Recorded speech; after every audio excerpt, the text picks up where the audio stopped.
नमस्ते, मैं हूं डॉक्टर सरोज और आइए आज पढ़ते हैं वितान भाग 2 में पाठ झूठ उसका शेष भाग।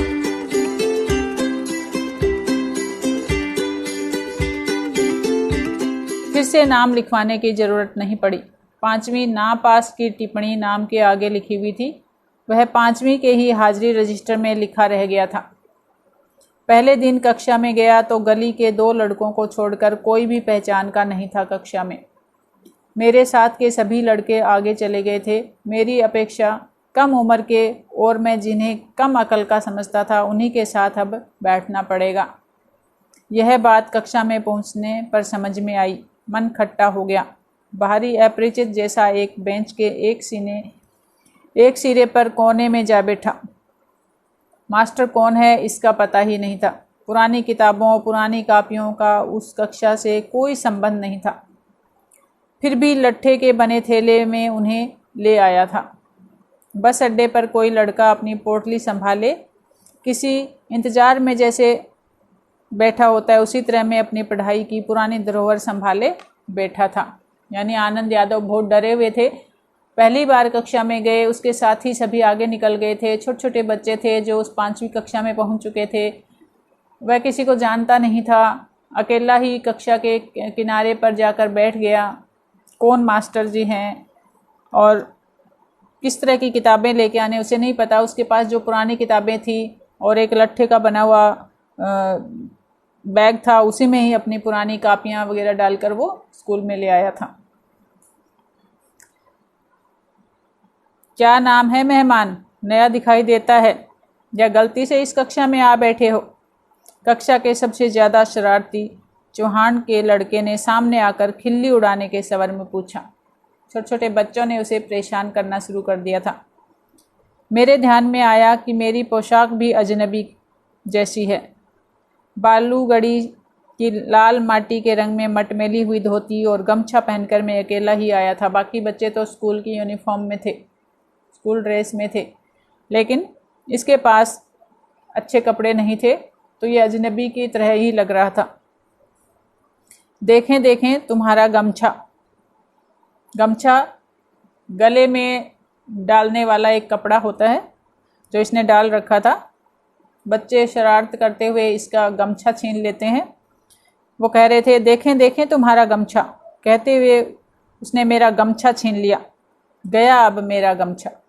पूरी कक्षा में इसकी खींचातानी होगी और फट जाएगा। मन में यह सोचकर रुआंसा हो गया, लेकिन वैसा कुछ हुआ नहीं। उस लड़के ने उसे अपने सिर पर लपेट लिया और मास्टर की नकल करते हुए उसे उतारकर टेबल पर रखकर अपने सिर पर हाथ फेरते हुए हुश की आवाज़ की। इतने में मास्टर आ गए और वह गूंडा झट से अपनी जगह पर जा बैठा। मेरा गमछा टेबल पर ही रहा। पहले दिन ही इस घटना ने मेरे दिल की धड़कन बढ़ा दी और छाती में धक धक होने लगी। मास्टर जी आ गए थे। उसका गमछा मास्टर जी की टेबल पर रखा था। किसने रख दिया था? चौहान नाम के एक शरारती लड़के ने। इससे आनंद यादव डर गए थे कि मास्टर जी अब उसकी खबर लेंगे। उसकी दिल की धड़कन भी बढ़ गई थी। रणनवरे मास्टर कक्षा में आए। टेबल पर मटमैला गमछा देखकर उन्होंने पूछा, किसका है रे? मेरा है मास्टर। तू कौन है? मैं जकाते। पिछले साल फेल होकर इसी कक्षा में बैठा हूँ। गमछा ले जा पहले। उसने छड़ी से मेरा गमछा उठाकर नीचे डाल दिया। मैं उसे उठाने गया तो कहा, यहाँ क्यों रखा है मूर्खों की तरह? मैंने नहीं रखा मास्टर, उस लड़के ने मेरे सिर से छीन लिया और यहाँ रख दिया है। यह चौहान का बच्चा बिना बात के उठक पटक करता है। कहते हुए मास्टर उस लड़के की ओर चले गए। मास्टर ने मेरे बारे में और भी पूछताछ की और वामन पंडित की कविता पढ़ाने लगे। बीच की छुट्टी में मेरी धोती की कांच उस लड़के ने 2 बार खींचने की कोशिश की, लेकिन मैं फिर दीवार की तरफ पीठ करके जा बैठा तो पूरी छुट्टी होने से पहले उठा ही नहीं। खिलौने के लिए बनाए गए कौवा के बच्चे को खुले में रख देने पर जैसे कौवे चारों ओर से उस पर चोंच मारते हैं, वैसी मेरी हालत हो गई। मेरी ही पाठशाला मुझे चोंच मार मार कर घायल कर रही थी। ऐसा बीता उसका पहला दिन कक्षा में। सारे बच्चों से वह परेशान था, कोई किसी को वह जानता नहीं था। पहले तो उसे शर्म आ रही थी कि छोटे छोटे बच्चों के बीच में वो बैठा है। दूसरा, चौहान नाम का एक शरारती लड़का जिसने पहले उसका गमछा छीन लिया, फिर उसकी धोती की काज कोशिश करी, उसने उसकी खींचने की कोशिश करी, तो वह एक कोने में दुबक कर बैठ गया, बहुत डरा हुआ था। तो इस तरह से वो एक तरह से संघर्ष ही कर रहा था कक्षा में भी। घर जाते समय सोच रहा था कि लड़के मेरी खिल्ली उड़ाते हैं, धोती खींचते हैं, गमछा खींचते हैं, तो इस तरह कैसे निभा होगा, नहीं जाऊंगा ऐसी पाठशाला में। निराश हो गया था वह पहले दिन कि क्या करूं मैं ऐसी जगह जाकर, मुझे लोग परेशान करते हैं, छोटे छोटे बच्चे कभी मेरा गमछा खींचते हैं, कभी मेरी धोती खींचते हैं, तो कैसे पढ़ूंगा मैं। वो निराश हो गया था पहले दिन। इससे तो अपना खेत ही अच्छा है, चुपचाप काम करते रहो। गली के 2 ही लड़के हैं कक्षा में, वे भी मुझसे भी ज़्यादा कमज़ोर हैं, वे क्या मदद करेंगे। ऐसे सोचते हुए वह अपने घर आया। उसका मन उदास हो गया। 4वीं से 5वीं तक पाठशाला अपनी लगती थी, लेकिन अब वह एकदम पराई पराई जैसे लगने लगी है, अपना वहाँ कोई नहीं है। सवेरे बैठे हो जाने पर मैं उमंग में था, फिर से पाठशाला चला गया। अगले दिन वो पुनः स्कूल पहुँच गया। माँ के पीछे पड़कर एक नई टोपी और 2 नाड़ी वाली चड्डी मेल खाऊ रंग की 8 दिन में मंगवा ली। चड्डी पहनकर पाठशाला में और फिर धोती पहनकर खेत पर जाना शुरू हुआ। धीरे धीरे लड़कों से परिचय बढ़ गया, धीरे धीरे उसकी मुश्किलें कम होती चली गई। आगे लेखक लिखते हैं कि मंत्री नामक मास्टर कक्षा अध्यापक के रूप में आए। वे प्राय छड़ी का उपयोग नहीं करते थे, हाथ से गर्दन पकड़कर पीठ पर घुस्सा लगाते थे। पीठ पर एक जोर का घुस्सा बैठते ही लड़का हुक बनने लगता। लड़कों के मन में उसकी दहशत बैठी हुई थी। इसके कारण उधम करने वाले लड़कों को प्राय मौका नहीं मिलता था। पढ़ने वाले लड़कों को शाबाशी मिलने लगी। मंत्री मास्टर गणित पढ़ाते थे, एक आध सवाल गलत हो जाता तो उसे वे अपने पास बुलाकर समझा देते। एक आध लड़के की कोई मूर्खता दिखाई दी तो वे उसे वहीं ठोक देते। इसलिए सभी का पसीना छूटने लगता, सभी लड़के घर से पढ़ाई करके आने लगे। मंत्री नामक एक मास्टर जी जो उन्हें गणित पढ़ाते थे, उसके उन्होंने जिक्र किया है यहाँ पर कि किस तरह से वो बच्चों को बहुत मारते पीटते थे, बच्चे उनसे डरते थे, शरारती बच्चे भी चुपचाप पढ़ाई करते थे।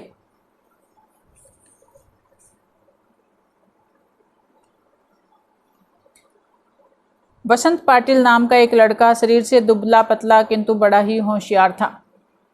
उसके सवाल हमेशा सही निकलते थे, स्वभाव से शांत, हमेशा पढ़ने में लगा रहता, घर से पूरी तैयारी करके आता, दूसरों के सवालों की जांच करता था। मास्टर ने उसे कक्षा मॉनिटर बना दिया था, हमेशा पहली बेंच पर बैठता, बिल्कुल मास्टर के पास, कक्षा में उसका सम्मान था।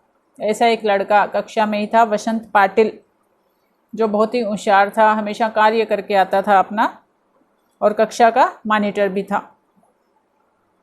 मुझे यह लड़का मेरी अपेक्षा छोटा लगता था। मैं उससे पहले ही 5वीं में पहुंच गया था। गलती से पिछड़ गया हूं मैं, इसलिए मास्टर को कक्षा की मॉनिटरी मेरे हाथ में सौंपनी चाहिए। मुझे ऐसा लगने लगा था, ये तो मेरे से छोटा है, मॉनिटर तो मुझे होना चाहिए।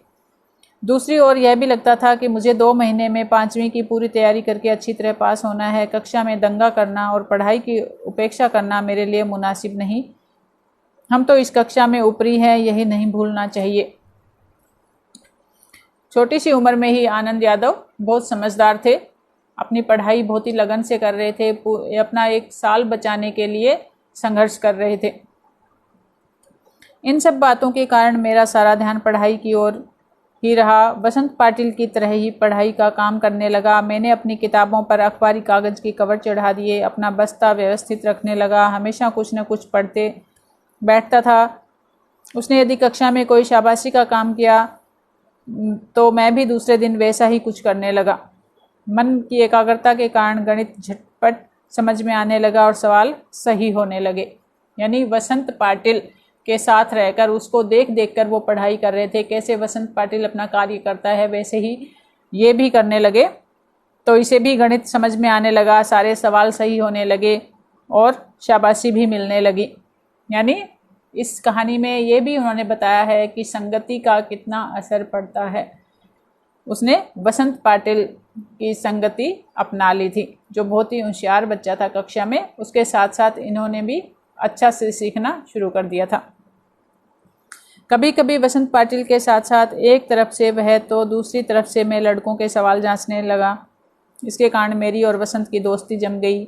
एक दूसरे की सहायता से कक्षा में हम अनेक काम करने लगे। मास्टर मुझे आनंदा कहकर बुलाने लगे।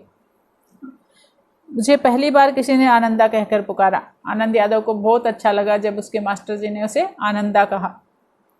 माँ कभी आनंदा कहती, परंतु बहुत कम। मास्टरों के इस अपनेपन के व्यवहार के कारण और वसंता की दोस्ती के कारण पाठशाला में मेरा विश्वास बढ़ने लगा।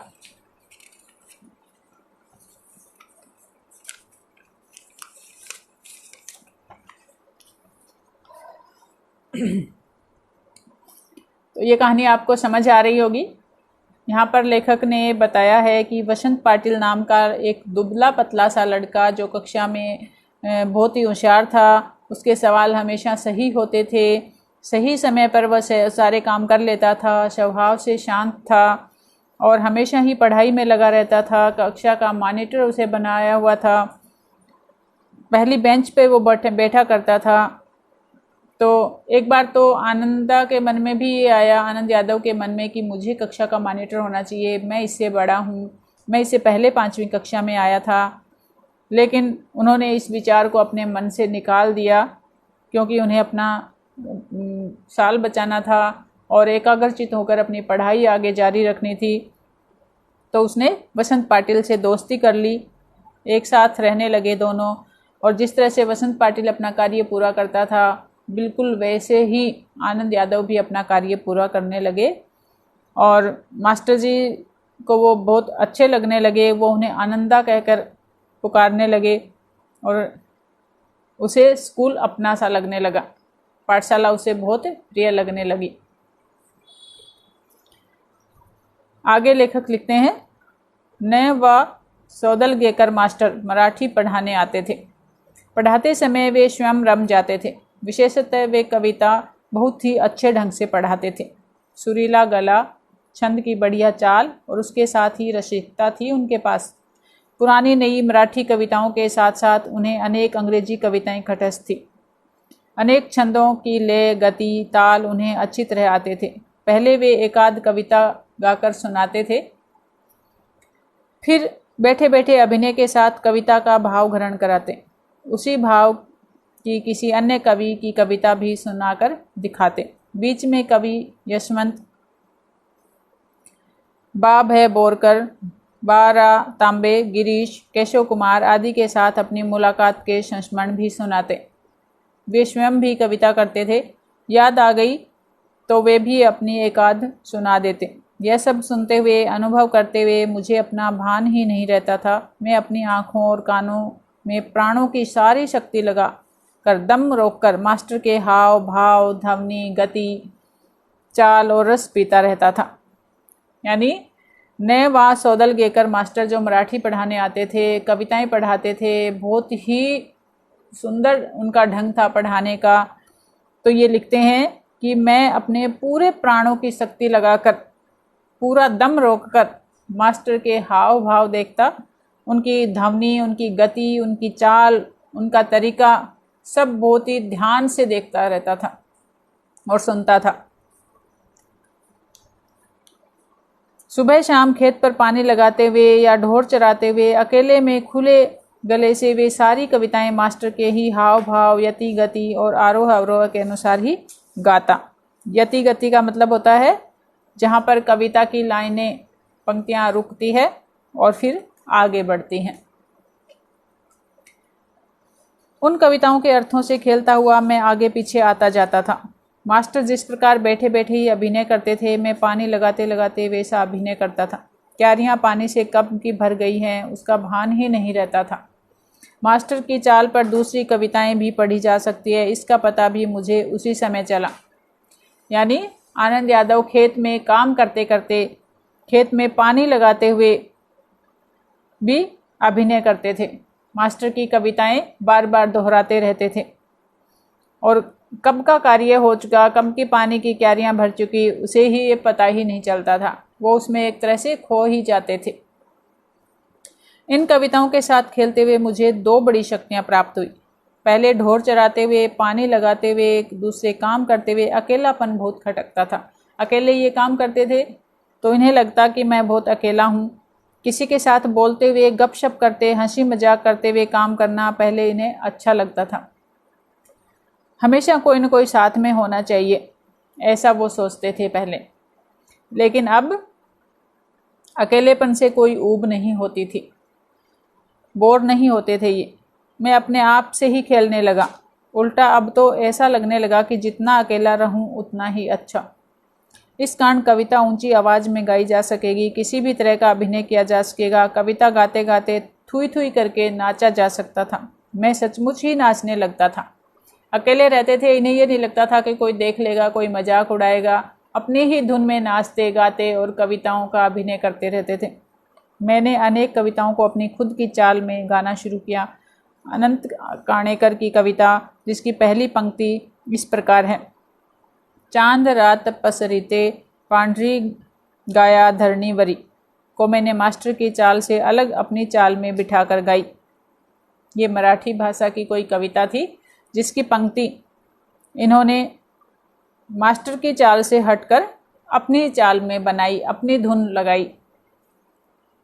यह चाल एक सिनेमा के गाने के आधार पर थी। वह गाना केशव करनी जाति नामक छंद में था। उस कविता को मैं मास्टर की अपेक्षा ज़्यादा अभिनय के साथ गाता था। चेहरे पर कविता के भाव पैदा करने का प्रयत्न करता था। मास्टर को मेरा प्रयत्न इतना अच्छा लगा कि उन्होंने 6ठी 7वीं कक्षा के सभी लड़कों के सामने मुझे बुलाकर गवाया। तो इतना अच्छा उन्हें लगा। पाठशाला के एक समारोह में भी उसे गवाया। इसके कारण मुझे लगा कि मेरे कुछ नए पंख निकल आए हैं, यानी उनका हौसला बढ़ गया था, हिम्मत आ गई थी उनमें। उन्हें लगा कि मैं भी कुछ कर सकता हूँ। तो ये कहानी आपको समझ आ रही होगी। नयवा सौदलगेकर एक मराठी के अध्यापक थे, कविताएं पढ़ाते थे और कविता इस तरह कराते कि बच्चे भी भाव विभोर होकर उनकी कविताएं सुनते थे। उनकी बहुत सारी कविताएं कंठस्थ थी। वे क्लास में बहुत सारे कवियों से मिलते थे, तो वो मुलाकातें बच्चों को बताया करते थे और आनंद यादव खूब मन लगाकर उनकी कविता सुनते और पढ़ते थे।